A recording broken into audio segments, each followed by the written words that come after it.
மன்னார்குடி ராஜகோபாலன் வந்துட்டான். கிருஷ்ண ஜெயந்திக்கு கண்ணன் வெரைட்டியா வருவான். ஓ புரிஞ்சுதா?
श्रीमते रामानुजाय नमः।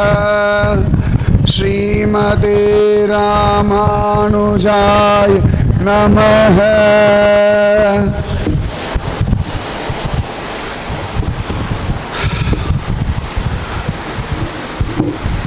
जय बोलो सद्गुरु महाराज की। समस्त भागवदल को वसुदेव सुतं देवं कंसचाणूरमर्दनं देवकी परमानंदं कृष्णं वंदे जगद्गुरुं। अखिलांड कोटि ब्रह्मांड नायकन सर्वलोक रक्षकन सर्वलोक शरण्यन साक्षात श्रीहपदियान भगवान நம்மிடத்திலே பரம கருணையோடு இருக்கான் அப்படின்றதுக்கு நிரூபணம் எது அப்படின்னா ஆச்சாரிய புருஷாளுடைய திவ்ய தரிசனம் நாம் இருக்கிற இடம் தேடி வந்து அதுவும் ஸ்ரீகிருஷ்ண ஜெயந்தி அன்னைக்கு கிடைக்கிறது அப்படின்னா இதுதான் பெரிய விஷயம். இதுதான் பகவானுடைய நிர்ஹேதுக கிருபை, வெரிதே அருள். பகவான் கிருபாசாகரன். சுவாமி ராமானுஜர் 74 சிம்ஹாசனாதிபதிகளை நியமனம் பண்ணார். அந்த 74 சிம்ஹாசனாதிபதிகளில் ஒரு சிம்ஹாசனாதிபதி தான் ஆழ்வார் திருநகரி எம்பெருமானார் ஜீயர் மடம். அதில் அந்த 74 சிம்ஹாசனாதிபதிகளுக்கும் அப்படிப்பட்ட ஒரு அதிகாரத்தை, ஒரு மரியாதையை சுவாமி ராமானுஜர் ஏற்படுத்தி வச்சிருக்கார். அதாவது அவர் எந்த விஷயத்துக்காக ஸ்ரீ வைஷ்ணவ சித்தாந்தத்தை பிரச்சாரம் பண்ணாரோ அதை ஸ்தாபிதம் பண்ணி லோகத்தில் பாமரணம் உய்யும்படி ஆகிறதுக்காகத்தான் அந்த 74 சிம்ஹாசனாதிபதிகள். அந்த 74 சிம்ஹாசனாதிபதிகளில் நம்முடைய ஆழ்வார் திருநகரி எம்பெருமானார் ஜீயரும் ஒருத்தர். நன்னா ஞாபகம் வச்சுக்கோங்க. ராமானுஜருடைய நேர் பார்வையில் வந்த மடம்.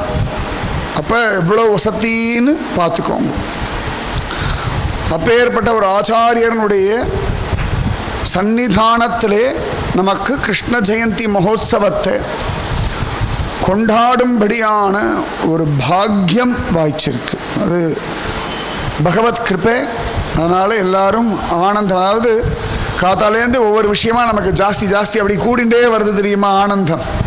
அந்த ஆனந்தத்தின் எல்லை நிலமாக தான் ஆச்சாரியன் ஆசையோடு வந்திருக்கார். பாமரனும் உய்யனும் சம்சாரிகளும் சத்கதி அடையணும்னு வந்திருக்கு. அதனால் ஆச்சாரிய புருஷர்களை பார்க்கறதே பாக்கியம். நமக்கு கிடச்சிருக்கா அப்படின்னா அந்த வாய்ப்பை நல்லபடியாக நாம் பயன்படுத்திக்கணும். ஆச்சாரிய ச ஹரிஹி சாக்ஷாத் சரரூபி ந சம்சய அப்படின்னு புராணம் எல்லாம் சொல்றது. ஆச்சாரிய புருஷர்கள் நேரே நடமாடும் பரமபுருஷன் அப்படின்னு சொல்றார். பகவான் பலவிதமான உபாயங்களை கொண்டு நம்மளை கைதூக்கி விடுறான். பகவான் பரித்ராணாய சாதூனாம் விநாசாய ச துஷ்கிருதாம் தர்ம சம்ஸ்தாபனார்த்தாய சம்பவாமி யுகே யுகே அப்படின்னு சொல்றான். சாது ஜனங்களை ரட்சிப்பதற்காக, துஷ்டர்களை நிகிரகம் செய்வதற்காக, தர்மத்தை ஸ்தாபிதம் செய்வதற்காக யுகங்கள் தோறும் நான் அவதரிக்கிறேன் அப்படின்னு சொல்றான். அந்த சங்கல்பத்தினால்தான் மத்ஸ்யம், கூர்மம், வராகம், நரசிம்மம், வாமனம், பரசுராமம், ராமம் இப்படி லைனா அவதாரம் எடுத்துட்டு வந்தான். அப்ப பகவான் நினைச்சா, ஏன்னா ஒவ்வொரு அவதாரத்திலையும் ஒரு கட்டுப்பாடு இருந்தது சுவாமிக்கு. நரசிம்ம அவதாரம் எடுத்த பொழுதும் நரம் பாதி மிருகம் பாதின்னு வர வேண்டிய அவசியம் இருந்தது. மத்ஸ்யவதாரத்தில் பிரளயத்தில் காப்பாற்ற வேண்டிய அவசியம் இருந்தது. கூர்ம அவதாரம் முக்கியமாக தேவர்களுக்காகவே அவதாரம், மந்திரமலையை கடையறதுக்கான அவதாரம். வராக அவதாரம் பூமியை உத்தாரணம் பண்ணுறதுக்கான அவதாரம். வாமன அவதாரம் மகாபலினிடத்துலேருந்து எல்லாத்தையும் வாங்கி இந்திரனுக்கு மீட்டு கொடுக்கறதுக்காக எடுத்த அவதாரம். பரசுராம அவதாரம் க்ஷத்திரியர்களை நிகிரகம் பண்ணுறதுக்கான அவதாரம். ராம அவதாரம் மனுஷர்கள் வாழ வேண்டிய முறையை சொல்லி கொடுக்கறதுக்கான அவதாரம், எப்படி இருக்கணும்ன்றதுக்கான அவதாரம் ராம அவதாரம். அதனாலதான் கற்பார் இராமபிரானை அல்லால் மற்றும் கற்பரோ அப்படின்றார் சுவாமி நம்மாழ்வார். அப்படி பகவானுக்கு ஒவ்வொரு கட்டுப்பாடு இருந்துதான். பகவான் பார்த்தான், கட்டுப்பாடுகளே இல்லாமல் நான் வந்தா அப்படி இருக்கும். நம்ம எல்லாருக்குமே பிடிச்ச ஒன்று, கட்டுப்படுத்துறதுக்கு ஆள் இல்லாமல் இருந்தால் போதும். நம்ம என்ன வேணா பண்ணணும், ஒன்றும் சொல்லப்படாது. நான் எப்படி வேணாலும் நடந்துப்போம், யாரும் ஒன்றும் சொல்லப்படாது. நம்ம என்ன வேணாலும் நினைப்போம், யாரும் கட்டுப்படுத்தப்படாது. இப்படி ஒரு ஆசை உண்டு இல்லையா? சுதந்திரம் வேணுன்ற சுதந்திர தினம் வேற கொண்டாடினோம் இல்லை, 68வது சுதந்திர தினம் அப்படின்னு. சுவாமி பார்த்தாரா, நானும் கொஞ்சம் சுதந்திரமாக வரேனே, எனக்கு தோன்றதெல்லாம் பண்ணுறேனே, பார்க்கலாமே எத்தனை பேர் என்ன நம்புறான்னு பார்க்கலாமே. அது ஒன்று இருக்கு இல்லையா? நான் எப்படி வேணா இருப்பேன், என் இஷ்டத்துக்கு இருப்பேன், அதையும் தாண்டி எத்தனை பேர் என்னை கொண்டாடுறா பார்க்கலாம் அப்படின்னு ஒரு சங்கல்பம் பண்ணிட்டாராம். கரெக்டாக இப்போ துவாபரேகம் வந்துடுத்து நிறைய அசுரர்கள்லாம் பூமியில் அட்டகாசம் பண்ணிட்டு இருக்காளாம். என்ன அட்டகாசம் அப்படின்னா, பாகவதாளை அவமதிக்கிறது, ஆச்சாரிய புருஷாலை பற்றி குறை சொல்றது, வேத மந்திரங்களை எகழறது, பக்தி பண்ணுறவாளை கேவலப்படுத்துறது, இப்படி அபச்சாரங்களாக பண்ணி சாது ஜனங்களுடைய மனசை நோகடிக்கும்படியான காரியங்களில் ஈடுபட்டுருக்கா. பகவானை நம்புறவாளை கேலி பண்ணுறது இப்படிலாம் உண்டு இல்லையா? அதெல்லாம் தான் அசுர குணங்கள் அப்படின்னு சொல்கிறது. இப்படியெல்லாம் பண்ணிட்டு இருக்கா. பூதேவினால சகிக்க முடியலையாம். பூமி பாரங்கள் அப்படின்ற ஆழ்வார். யாரை சுமக்கிறதுக்கு பூமி ரொம்ப கஷ்டப்படுறா அப்படின்னா இந்த மாதிரி அசுராள்.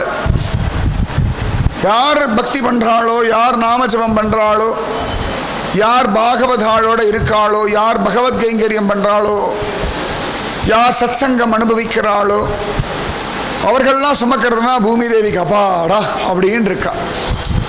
ஒரு குழந்தையே ரொம்ப சமத்தாக இருக்க வச்சுக்கோங்களேன், அதை தூக்கி வச்சுக்கிறது வழியாக இருக்கும். நான் வச்சுக்கிறேன், நான் வச்சுக்கிறேன், சமத்தாக இருக்குது, நல்லா சேட்டையெல்லாம் பண்ணுறது. ஆனால் திருட்டுத்தனம் இல்லை, அசுர குணம் இல்லை அப்படின்னா அதை குழந்தைய வச்சுக்க ரொம்ப பிடிக்கும் நமக்கு, ஆச்சரியமாக. அப்போ பூமி பிராட்டி பாதாளம் தாங்க முடியலை அவளுக்கு. ஒரே சுயநலமான ஜனங்கள். லோகத்தில் சுயநலம் அதிகமாக என்ன ஆகும்னா நிம்மதி குறைஞ்சு போயிடும். இப்போ நமக்கே எப்போ தெரியுமா நிம்மதி குறையிறது? சுயநலம் ஜாஸ்தி ஆகும்போது அந்த விளையாட்டு பிள்ளைன்னு விளையாடணும், ஆனந்தமாக பகவத் பிரசாதமாக சாப்பிடணும், நல்லா இருக்கு இல்லையா? நாளையிலேருந்து வீட்டில் சமைக்கணும்னா கொஞ்சம் கஷ்டமாக தானே இருக்குது. மத்தியானம் ஜாலியாக டெய்லி இந்த மாதிரி காத்தாலேருந்து ஜோராக அப்படி பஜனை உபன்யாசம் எல்லாம் பண்ணிவிட்டு மத்தியானம் சாப்பாடும் போட்டு ஜீரணமாக விளையாட்டும் விளையாடிட்டு திரும்பி சாயங்காலம் மாதிரி பெரியவா ஜீயர்லாம் வந்தா இப்படியே வாழ்க்கை போனால் நல்லா தானே இருக்கும். ராத்திரி தூங்குறது மட்டும் வீட்டுக்கு போயிட்டு திருப்பி காத்தால வந்து சுகமாக இருக்கும் இல்லையா?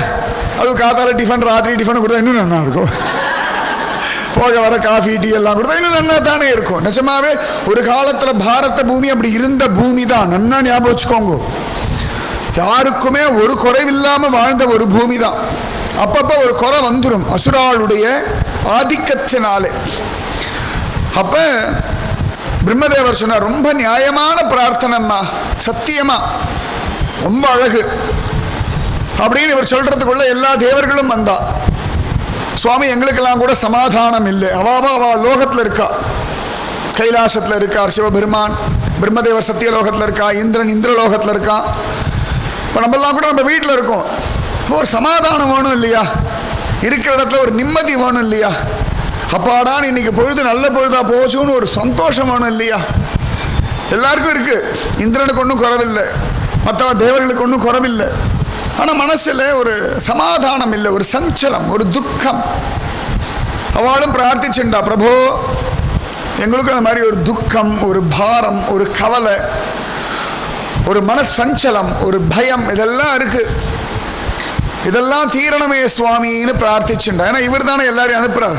சிருஷ்டிச்சு ஒவ்வொருத்தரையா பேக் பண்ணி போ, கம்சா கீழே போ, ஒவ்வொருத்தரையும் அழகாக டேட் பண்ணி அனுப்பிச்சுட்டு இருக்கார் இவர் தானே.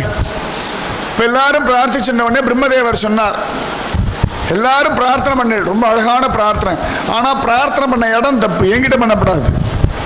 நானே யாராவது பிரார்த்தனை பண்ண மாட்டாலும் காத்துட்டு இருக்கேன். வாங்க எல்லாருமா சேர்ந்த நீங்கள் சொல்கிற அத்தனை ஃபீலிங்கும் எனக்கும் இருக்குது. நானும் படாத பாட்டு தான் பட்டுன்னு இருக்கேன். ஒரு நாளை போல கம்சனை நினச்சிண்டு, ஒரு நாளை போல சிசுபாலன், தந்தவக்கரன், ரொம்ப போர் அடிக்கிறது எனக்கும், தாங்க முடியலை. வாங்க எல்லாருமா சேர்ந்து நாராயணா அகில குரு பகவன் நமஸ்தே, நாராயணா அகில குரு பகவன் நமஸ்தே, நாராயணா அகில குரு பகவன் நமஸ்தே. நாராயணன் காலில் போய் விழுவோம். அவன்தான் ஜெகத்குரு, அவர்தான் நம்மளை ரட்சிக்க முடியும். அதனால வாங்குவோன்னு சொல்லி எல்லாரையும் கூட்டுண்டு திருப்பார்கடல் கரைக்கு போயிட்டார். திருப்பார்கடல் அவ்வளவு பெருசு, எவ்வளவு விஸ்தாரம்னு யாருக்குமே தெரியாது. யாருக்கு தெரியும்னா ராமானுஜருக்கு தெரியும், தாயாருக்கு தெரியும், பகவான் நாராயணனுக்கு தெரியும், ஆதிசேஷனுக்கு தெரியும். அது யாருக்குமே எத்தனை விஸ்தாரம் அப்படின்னு தெரியாது. அவ்வளவு பெரிய திருப்பார்கடல். அதில் ஆதிசேஷன் மேலே அனந்த சேனனா சுவாமி பள்ளி கொண்டிருக்கார். ஜம்மனு அமக்களமா படுத்துட்டு இருக்கார். பனிக்கடலில் பள்ளிகோளை பழக விட்டு அப்படின்றார் பெரியாழ்வார். அந்த மாதிரி ஜோரா படுத்துட்டு இருக்கார் பிரபு. தேவர்கள் எல்லாருமா போய் அங்க போய் பிரார்த்தனை பண்றா. தத்ர கத்வா ஜகநாதம் தேவதேவம் ரிஷா கபிம் புருஷம் புருஷ சூக்தேன உபதஸ்த சமாஹிதஹ.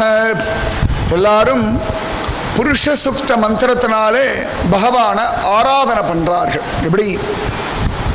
வேத மந்திரம், அது ரொம்ப வசதியான மந்திரம், புருஷ சுக்த மந்திரம்.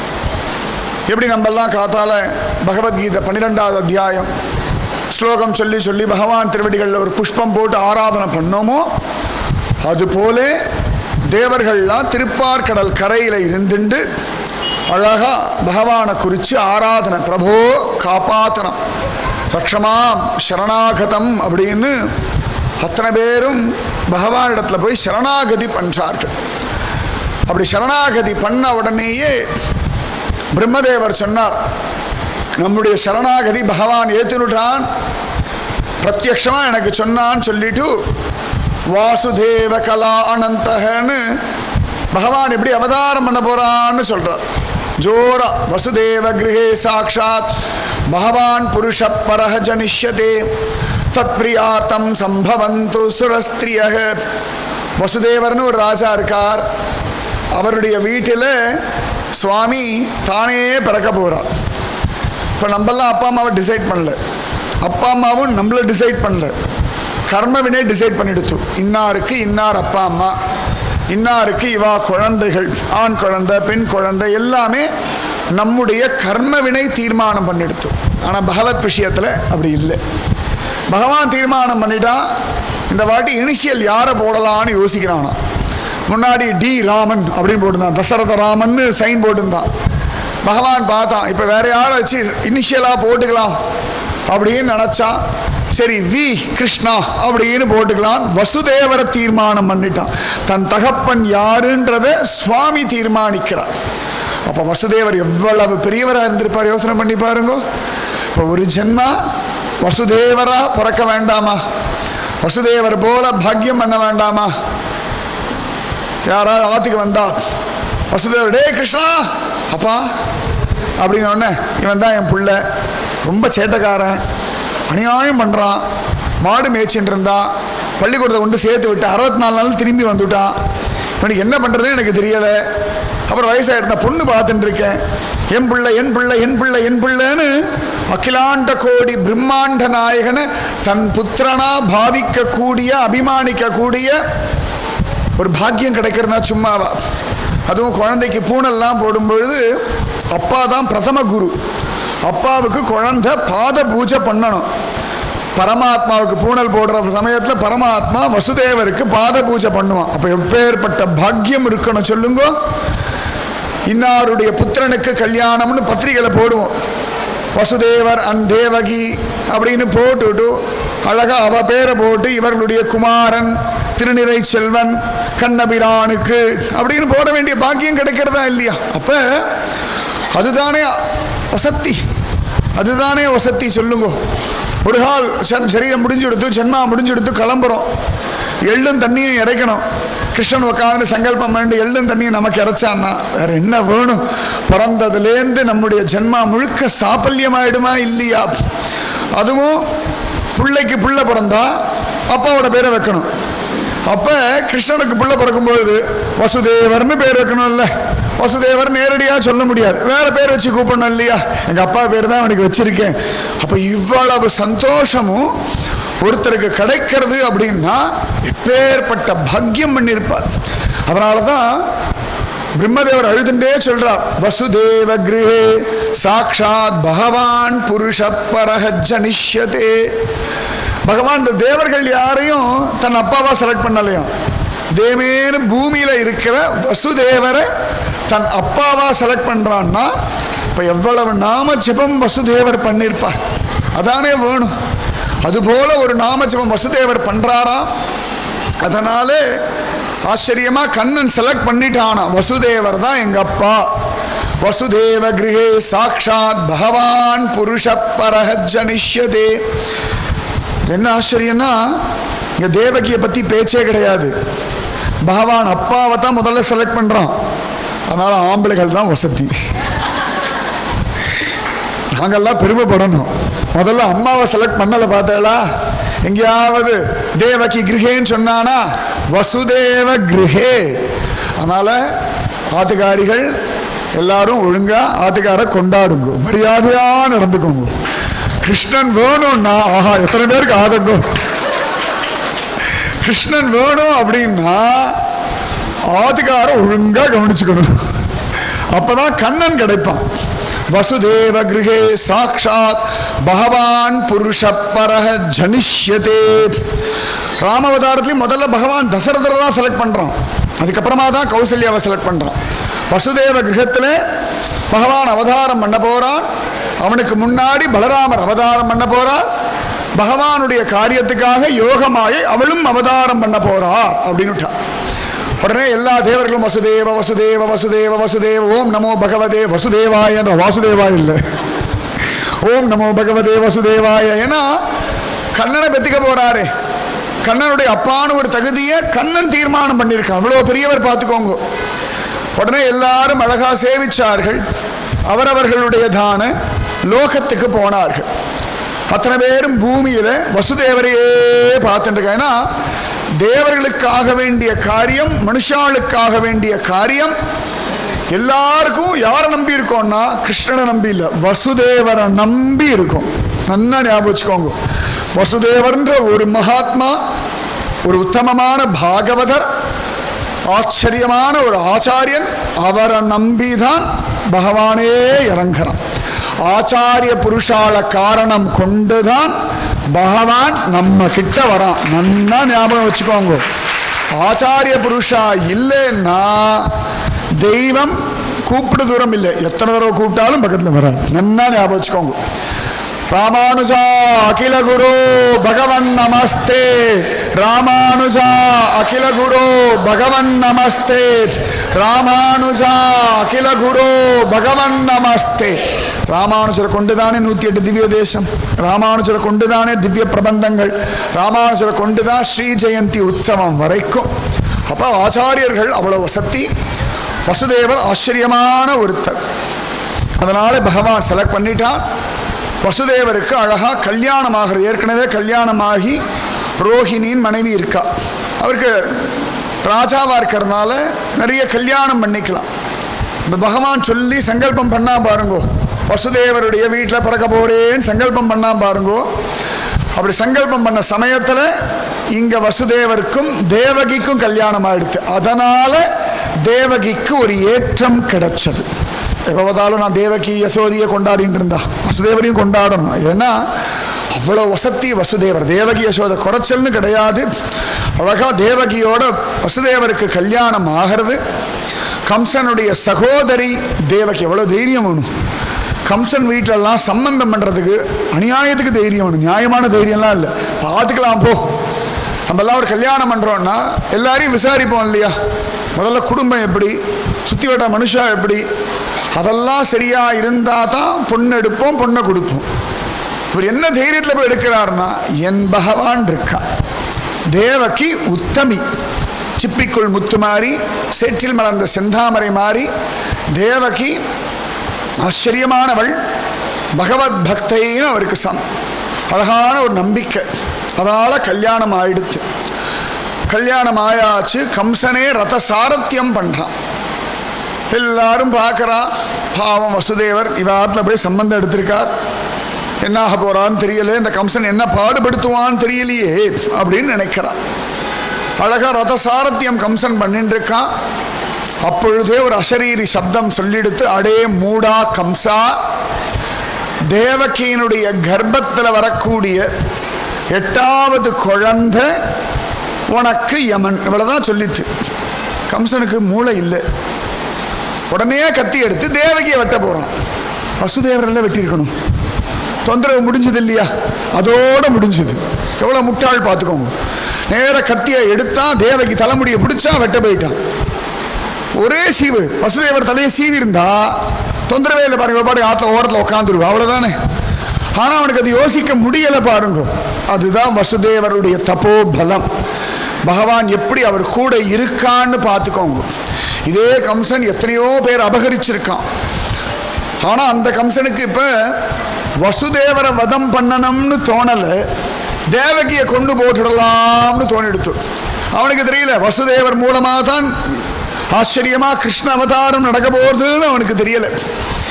உடனே கத்தி எடுத்து தேவகியை வெட்ட போயிட்டான். வசுதேவர் கையை கூப்பிண்டு அவனுக்கு நல்லதெல்லாம் சொல்றார். ஒன்னும் காதுல விழல. கடைசியில வசுதேவர் சொல்லிட்டார், அப்பா தேவகினால உனக்கு கஷ்டம்னு அசரீரி சொல்லல, தேவகிக்கு பிறக்கிற 8வது குழந்தை தான் உனக்கு யமன்னு சொல்லியிருக்கு.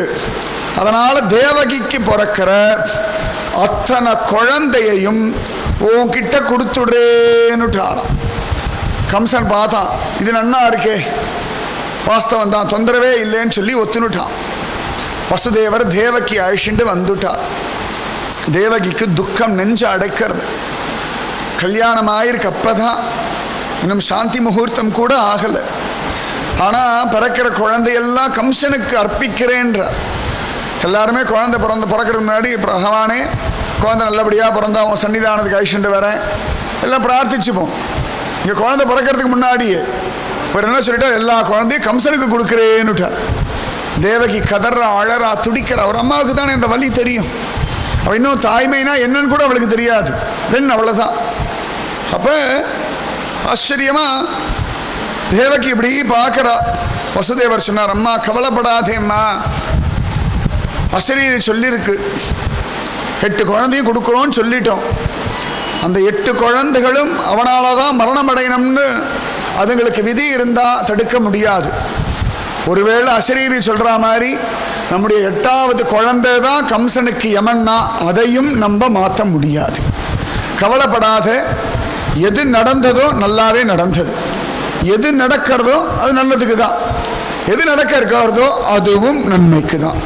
அதனால் எது வந்தாலும் பயப்படாத, கலங்காத, நாம ஜபம் பண்ணு. பகவான் இருக்கா. உனக்கும் எனக்கும் கல்யாணம் பண்ணி வச்ச அதே பகவானே நமக்கு கிருபை பண்ணுவான். அப்பயும் தேவகி மனசு சமாதானமாகலை. அப்போ வசுதேவர் சொன்னார், சந்தோஷப்படுமா, உனக்கு ஒரு உத்தரவாதம் கிடச்சிடுத்துன்னார். என்னன்னு, நீ மலடி இல்லைன்னு உத்தரவாதம் கிடச்சிடுத்து. எத்தனை பேருக்கு அந்த உத்தரவாதம் கிடைக்கிறது இல்லையே. நீ மலடி இல்லைன்னு கன்ஃபர்மேஷன் கிடச்சிடுத்து. 2வது ஒரு கன்ஃபர்மேஷன் கிடச்சிடுத்து, உன் வயிற்றில் பகவான் வரப்போறான்னு கன்ஃபர்மேஷன். ஏன்னா கம்சன் அழிக்கணும் அப்படின்னா சுவாமியால் தானே முடியும், அவன் வாங்கிட்டு வந்த வரம் அப்படி. அப்போ உனக்கு 2 விஷயம், உன் வயிற்றில் குழந்தைகள் உண்டாக போகிறான். 1 இல்லை 2 இல்லை 8 குழந்தைகள் பெற்றுக்க போகிறார். அதில் 8வதாக பெற்றுக்க போகிறது ஸ்வயம் சுவாமி. எவ்வளோ பெரிய இடத்துல நெருங்கிறதுக்காக, பகவான் நம்மளை அனுபவிக்கிறதுக்காக, நாம பகவானை அனுபவிக்கிறதுக்காக ஒளிஞ்சின்னு இருக்கிற ரகசியத்தை பாருங்க. வசுதேவர் இப்படி சொன்னவன தேவகிக்கு சந்தோஷம். இப்பயே அவளுக்கு ஆசை வந்துடுது, இது 8வது குழந்தை யாரு, 8வது இப்பயே வந்தா தேவலையே அப்படின்னு நாமஜபம் பண்ணிட்டு இருக்கா. கர்ப்பவதி ஆயிட்டா. முதல் குழந்தையும் பிறந்தாச்சு. வசுதேவர் கவலையே படாம, பற்றுதலே இல்லாம கொண்டு போய் கொடுக்கிறார். எவ்வளவு தைரியம் வேணும், ரொம்ப தைரியம் வேணும். பெத்த குழந்தைய என் பிள்ளை அப்படின்னு மடியில போட்டு கொஞ்சி கொண்டாடி அனுபவிக்கிறது தானே தர்மம். பெத்த குழந்தைக்கு இன்னும் புண்ணியாக வச்சனம் பண்ணல. பிறந்த குழந்தை பிறந்தோடனே தான தர்மம் எல்லாம் கொடுப்பா. எல்லாத்தையும் கொடுத்துட்டு குழந்தையும் கொடுக்க போறார் தானம். அவரும் நல்லவாளுக்கு கொடுத்தா பரவாயில்ல, பகவானுக்கு கொடுத்தா பரவாயில்ல, மகா பாபி கம்சனுக்கு கொடுக்க போறார். உடனே அழகா போறார், கம்சனிடத்துல குழந்தைய கொடுத்தார்.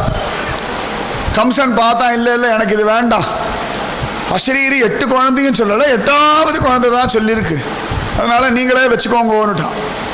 வசுதேவர் பார்த்தார், சரி சந்தோஷம். கொடுக்கறதுக்கும் கவலைப்படலை, அவன் திரும்பி கொடுத்ததுக்கும் குதூகலம் அடையலை. வாழ்க்கையில் வரா மாதிரி இருக்கும், போயிடும், வந்தா மாதிரி இருக்கும், காணாமல் போயிடும், கிடைக்காதுன்னு நினைப்போம், கிடைக்கும். இதுதான் வாழ்க்கை. வாழ்க்கையோட யதார்த்தம் இதுதான். சரி அப்படின்னு எடுத்துன்னு வந்துட்டார். தேவகி முடிஞ்சாச்சு, குழந்தை இழந்துட்டேன்னு நினைச்சா திரும்பி கையில் வந்துடுது. அவர் அம்மாவுக்கு தான் தெரியும். அவ்வளோ சந்தோஷம், உச்சி முகந்துன்னு இருக்கா. அதுக்குள்ள கம்சனுக்கு குழப்பம் வந்துடுத்து. நாரதர் வந்து, அப்பா நீ பூர்வ ஜென்மத்தில் காலநேமி, சுற்றி இருக்கிறவாள்லாம் தேவதா ஸ்வரூபம், பார்த்துக்கோப்பான்னுட்டார். உடனே கம்சனுக்கு பயம் வந்தது. பின்னாடியே ஓடி வந்தான், குழந்தைய பிடிச்சா, அடிச்சு கொண்டான். தேவகி கதர்றா. வசுதேவர் சொன்னார், கவலைப்படாதே பகவான் இருக்கான். 2 பேரையும் காராகிரகம் ஜெயிலில் அடைச்சுட்டான். அட்லீஸ்ட் ஜெயிலில் போடும்போது தனித்தனி ரூமில் போடப்படாதா? எவ்வளோ முட்டாள் பார்த்துக்கோங்க கம்சன். தனித்தனி ரூம்லையும் போடல, ஒரே ரூமில் போட்டான். இவனே தான் வினையை விதைக்கிறான். பாதி பிரச்சனைக்கு காரணம் நம்மளுடைய புத்தி சாதுரியம் தான். நன்னா ஞாபகம் வச்சுக்கோங்க. கம்சன் பார்த்தா, இது நான் சொல்லலை, நான் பல வருஷம் உபன்யாசம் பண்ணேன். ஒரு ஊரில் உபன்யாசம் பண்ணும்போது கதை முடிச்சோன்னு ஒரு குழந்தை என்ன பார்த்து சொல்லிட்டு, மாமா இந்த கம்சன் ரொம்ப முட்டாப்பைய மாமா அப்படின்னு கொடுத்து. எனக்கு வந்து அப்படி சொல்கிறேன்னா தனித்தனியாக வச்சிருக்க வேண்டியது தானேன்னு எடுத்தது. ஏதோ ஒரு 15 வயசு குழந்தை சொன்னால் நியாயம்னு சொன்னது 3 வயசு குழந்தை. நான் இப்படி தலையை சொரிஞ்சேன். ஆமாம் வாஸ்தவம் தான்மா, கம்சனும் மறந்துட்டான், நானும் மறந்துட்டேன். சத்தியம். குழந்தைகள் எனக்கு இன்னி வரைக்கும் அந்த ஒவ்வொரு தடவை கிருஷ்ணலீலா சொல்லும்போது தோணும், முதல்ல அதுக்கு பெருசாக காமமெல்லாம் தெரியாது, தாம்பத்தியம்லாம் தெரியாது, ஆனால் அது புரிஞ்சு வச்சுருக்கு. தனித்தனியாக வச்சா குழந்தை பிறக்காது இல்லை மாமா, ஏன் கம்சனை அப்படி பண்ணிட்டான்னு கேட்டுடுத்து. சரி அதான் பகவானோட லீலை. கம்சன் வரைக்கும் சுவாமி அவ்வளவு அழகா மாமாயன் குழப்பி விட்டுடுறார்.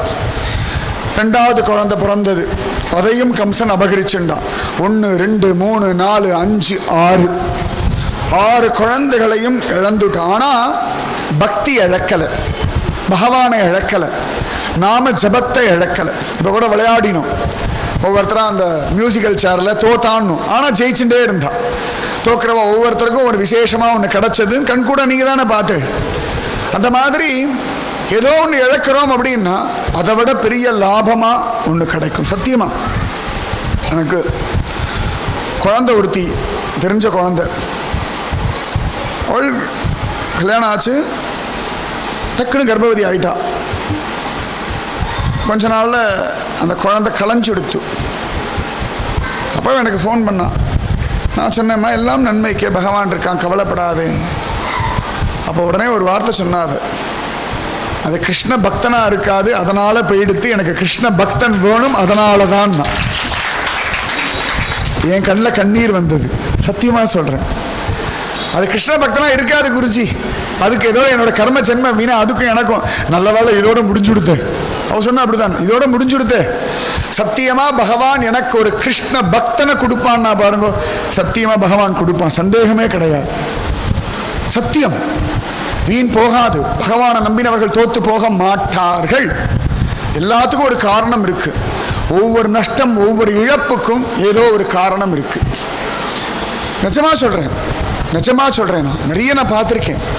எத்தனையோ பெரியவாள்லாம் நிரூபணம் பண்ணிருக்கா, அவ்வளவு ஆச்சரியமா, அவ்வளவு விசேஷமா. சில பேர் சிறு வயசுல பரமபதிச்சிருவோம்.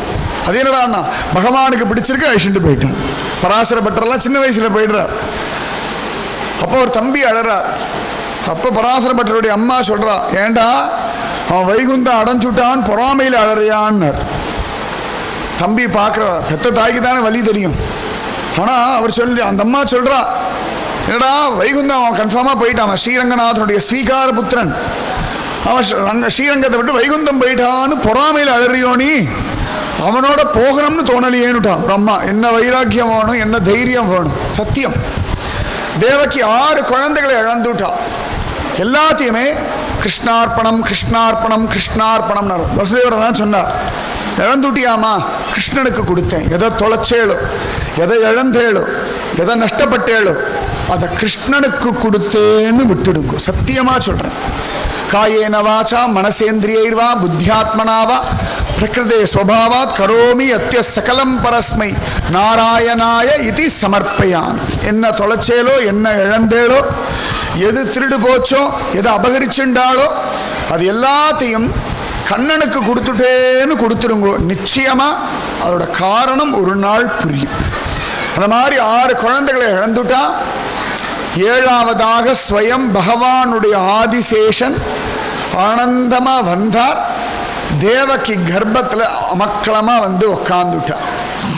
எதுக்குடா அப்படின்னா, சுவாமி வந்து இந்த தேவகி கர்ப்பத்தில் சௌக்கியமா இருக்கணும்னு தயார் பண்றார். எப்படி ஜிஆர் சுவாமி வராருன்னு சேரெல்லாம் ரெடி பண்ணி வச்சோம் இல்லையா, வரணும் வரணும். அவர் வரத்துக்கு முன்னாடியே சேர் காத்துட்டு இருந்ததோன்னு நம்மெல்லாம் எங்கேயாவது போனால் சேர் இருக்கான்னு தேடுவோம். நம்ம ஸ்திதி அப்படிதான். பாகவதாளுடைய ஸ்திதி அவளுக்காக சேர் காத்துன்னு இருக்கும். அந்த மாதிரி தேவகியுடைய கர்ப்பம் கிருஷ்ண கிரகமாக போகிறது. அந்த கிருஷ்ண கிரகத்தை ரெனோவேட் பண்ணுறதுக்காக, ரெனோவேட் பண்ணி பெயிண்ட் அடிச்செல்லாம் அழகாக வீடு வாடகை கொடுத்துருப்போம். அதுக்கப்புறம் வீடை சரி பண்ணுவோம் இல்லையா. அந்த மாதிரி இந்த 6 பேர் வந்துட்டு போனாலே வீடெல்லாம் கொஞ்சம் ரிப்பேர் பண்ணிட்டு போயிட்டாலாம். அதை சரி பண்ணி அழகாக புதுசாக்கிறதுக்காக பலராமன் வந்தார். தேவகி கர்ப்பத்தில் சௌக்கியமாக வந்து இருந்தார். தேவகி அழகாக பகவத் தியானம் பண்ணா. வசுதேவருக்கு நன்னா தெரியறது, தேவகி கர்ப்பத்தில் ஸ்வயம் ஆதிசேஷன் வந்தாச்சு, அடுத்து கிச்சாபய தான். அழகாக ஆதிசேஷன் வந்தாச்சுன்னா பாகவதா வந்துட்டா வச்சுக்கோங்களேன், பின்னாடியே பகவான் ஓடி வருவான்.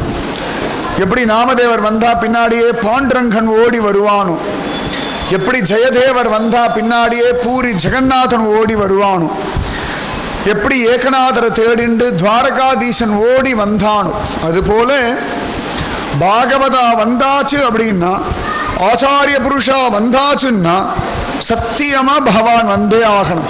அனந்த பிரதமம் ரூபம் லக்ஷ்மணஸ்து ததப்பரம் பலபத்ரஸ்திருதீயஸ்து கலௌ கஷ்சித் பவிஷ்யதி. அனந்தன் பிரதம ரூபம். அதே அனந்தனே ஆச்சரியமா லக்ஷ்மணனா வந்தார். அதே அனந்தனே திரும்பவும் பலராமனா வரார். அதே அனந்தனே மீண்டும் கலியுகத்தில் ராமானுஜரா வந்தார் அப்படின்னு சொல்றோம். அந்த மாதிரி அனந்த பிரதமம் ரூபம் லக்ஷ்மணஸ்து ததப்பரஹ பலபத்ரஸ்திருதீயஸ்து கலௌ கஷ்சித் பவிஷ்யதி. அழகா அனந்தன் வந்துட்டார். அவர் பாட்டுக்கு தேவேன்னு பகவத் தியானம் பண்றார். இவர் பகவத் தியானம் பண்ண பண்ண பண்ண பண்ண தேவகியோட மனசு ரொம்ப திருப்தி ஆயிடுறது. இப்போ காத்தாலேருந்து இவ்வளோ நேரம் இந்த கிருஷ்ண ஜெயந்தி விழாலேயே மூழ்கின்னு இருந்தோம். வேற ஏதான ஒரு விஷயம் மனசை பாதிச்சுதா?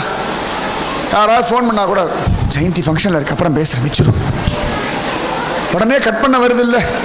வீடாக இருந்தா சொல்லு, உனக்கு தெரியுமா, ஒன்று ஃபோன் ஆஃப் ஆகணும், இல்லாட்டி நெட்வொர்க் கட் ஆகணும், இல்லாட்டி பேசுகிறவா வெறுத்து போய் ஃபோனை கட் பண்ணணும், இல்லாட்டி எங்கேயாவது நம்ம இடிச்சுக்கணும், இல்லாட்டி யாராவது வந்து கத்தணும், அப்போ தான் ஃபோனை வைப்போம்.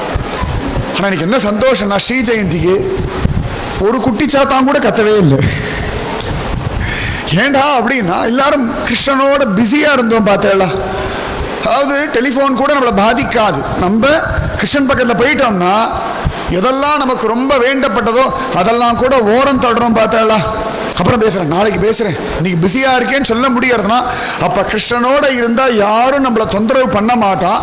தொந்தரவு பண்ணாலும் ஈஸியாக தப்பிச்சுடலாம் தெரியறது பார்த்தேளா. தேவகிக்கு அப்படி ஒரு தைரியம் வந்துடுத்து. மனசுக்குள்ள நன்னா கிருஷ்ண தியானம் வந்துடுத்து. பகவான் பார்த்தான், யோகமாயை கூப்பிட்டான். நீ தேவகி கர்ப்பத்தில் இருக்கிற குழந்தைய அழிச்சுட்டு போய் ரோஹிணி கர்ப்பத்தில் வச்சுடும், ஆனந்தமா நீ யசோதையுடைய கர்ப்பத்தில் ஆவிர்பவிச்சுடுன்னுட்டான். உடனே சரின்னு அவள் கிளம்பினா. நந்த கோகுலத்தில் ரோஹிணி மாதா இருக்கா, யசோதா மாதா இருக்கா, நந்தகோபர் இருக்கார், அறிவொன்றும் இல்லாத ஆய்குலம். மதுரால காராகிரகத்தில் வசுதேவரும் தேவகியும் இருக்கா. யோகமாயை வந்தா கர்ப்பத்திலேருந்து அந்த குழந்தைய அழைச்சு கொண்டு போய் ஆச்சரியமா அப்படியே ரோஹிணி மாதாவுடைய கர்ப்பத்தில், ரொம்ப கஷ்டம், இப்படி 6 வயதுல எடுத்து கொஞ்ச நாள் நீ வச்சுக்கோ, வைக்க முடியுமா? நீ ஒரு 5 மாதம் வச்சுக்க, நான் ஒரு 4 மாதம் வச்சுக்க, அதான் நடக்காது. அதெல்லாம் பகவானாலே நடக்கும். அகடி தக்கடனா சாமர்த்தியம். இப்போ பகவான் நினச்சான்னா நம்ம வயிற்றில் ஒரு கட்டி இருந்து வச்சுக்கோங்களேன், அதை கூட எடுத்து வெளில போட்டுருவோம். நன்னா ஞாபகம் வச்சுக்கோங்க. ஒரு தீராத வியாதி இருக்குது, கேன்சர் இருக்குது வச்சுக்கோங்களேன், எடுத்து வெளில போட்டுருவோம். எத்தனையோ பெரியவாளுக்கு நடந்திருக்கு, சுயம் அனுபவத்தில் நான் பார்த்துருக்கேன். தேவையில்லாத ஒன்று வந்துடுத்து, பகவானை தியானம் பண்ணோம் பிரார்த்தனை பண்ணோம்னா அது அப்படியே காணாமல் போயிடும். நடந்திருக்கு எத்தனையோ பெரியவாளுக்கு. ஆச்சாரிய புருஷாவை தியானம் பண்ணி மூளையில் கட்டி இருந்தது சரியாயிடுத்து, கேன்சர் வந்தது சரியாயிடுத்து, நிறைய நடந்திருக்கு. உலகத்தில் நிறைய நடந்துட்டு தான் இருக்கு. பகவான் மேல் நம்பிக்கை வச்சுட்டோம்னா எதை வேணா மாற்றுவான், எப்படி வேணா மாற்றுவான். கருணா சாகரன், சுயம் அனுபவத்தில் சொல்கிறேன், சத்தியமாக சொல்கிறேன். எனக்கெல்லாம் பேக் பெயின் வந்தபோது இனிமேல் நான் கீழே உட்கார முடியாதுன்னு நினச்சேன். நான் கூட பகவானத்தில் பிரார்த்தனை பண்ணிட்டேன். எங்கேயாவது கோவிலுக்கெல்லாம் போனேன், ஆச்சாரிய புருஷாலாம் உட்காந்துட்டு இருக்கான்னா நான் எப்படி கீழே உட்காருவேன்? கால் சப்பலாங்கோல் போட்டு உட்கார முடியாது, சமணமிட்டு உட்கார முடியாது. எவ்வளோ நேரம் நான் நிற்பேன், நான் என்ன பண்ணுவேன்னு அழுதேன். அழுதுட்டு உனக்கு தெரியும்பான்னு விட்டுவிட்டேன். ஆனால் பகவான் என்னை இன்னைக்கு கீழே நன்னா சௌக்கியமாக சப்பலாங்கோல் போட்டு உட்கார வச்சிருக்கான். அவன் இடத்துல ஒப்படைச்சுட்டோம்னா நடக்கும், சத்தியமாக நடக்கும்.